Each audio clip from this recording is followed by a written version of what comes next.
Hello students, today we are going to study chapter 2 sexual reproduction in flowering plants. In this chapter, let us understand the morphology, structure and the process of sexual reproduction in flowering plants. The topic we are going to discuss are flower, pre-fertilization structures and events, stamen, microsporangium and pollen grain, the pistil, megasporangium and embryo sac. To a biologist, flowers are morphological and embryological marvels and the sites of sexual reproduction. In the flower, the male and female reproductive structures, the androecium and the gynoecium differentiate and develop. You would recollect that the androecium consists of a whole of stamens representing the male reproductive organ and the gynoecium represent the female reproductive organ. Stamen. A typical stamen consists of a long slender stalk called the filament and the terminal bilobe structure called the anther. A typical anther is bilobe, diatecious and tetrasporangiate. The anther is a four-sided structure consisting of four microsporangia located at the corners, two in each lobe. Pollen grains develop inside the microsporangia. Structure of microsporangium. Four wall layers, the epidermis, endothecium, middle layers and the tapetum surrounds the microsporangium. The innermost layer, tapetum, nourishes the developing pollen grains.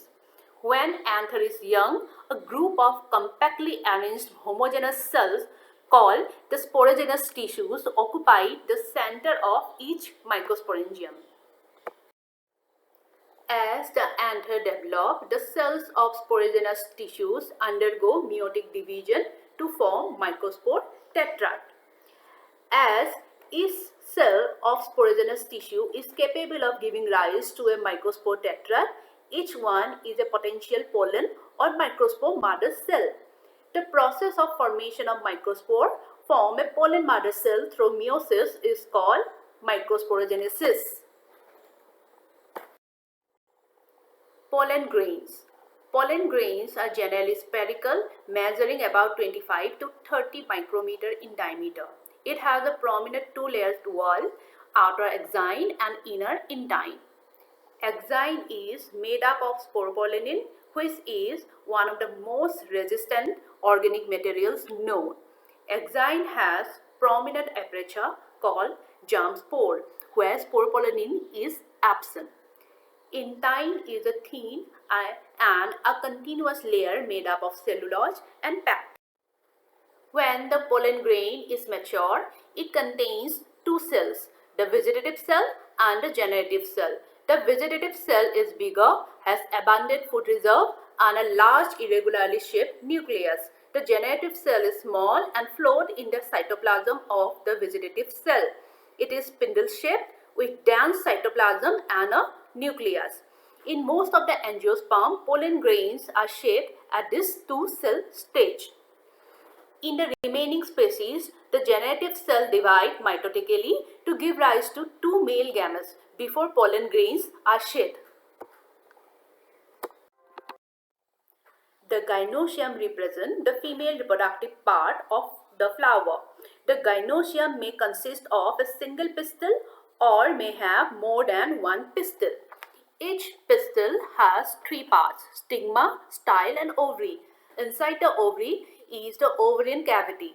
The placenta is located inside the ovarian cavity.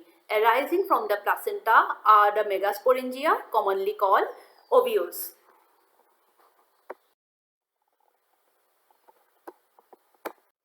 Let us discuss about the structure of a typical angiosperm ovule.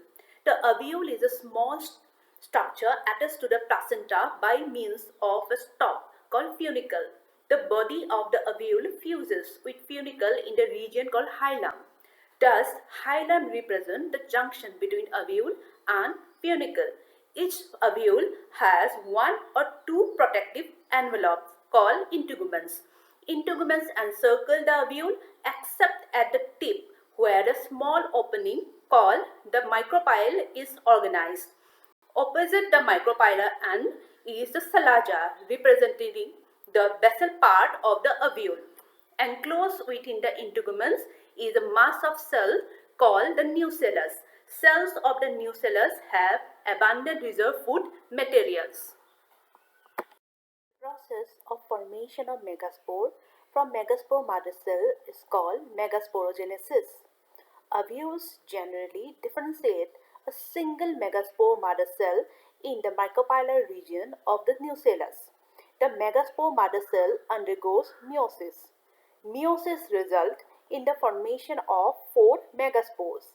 In majority of flowering plant, one of the megaspore is functional while the other 3 degenerate. Only the functional megaspore develop into female gametophyte.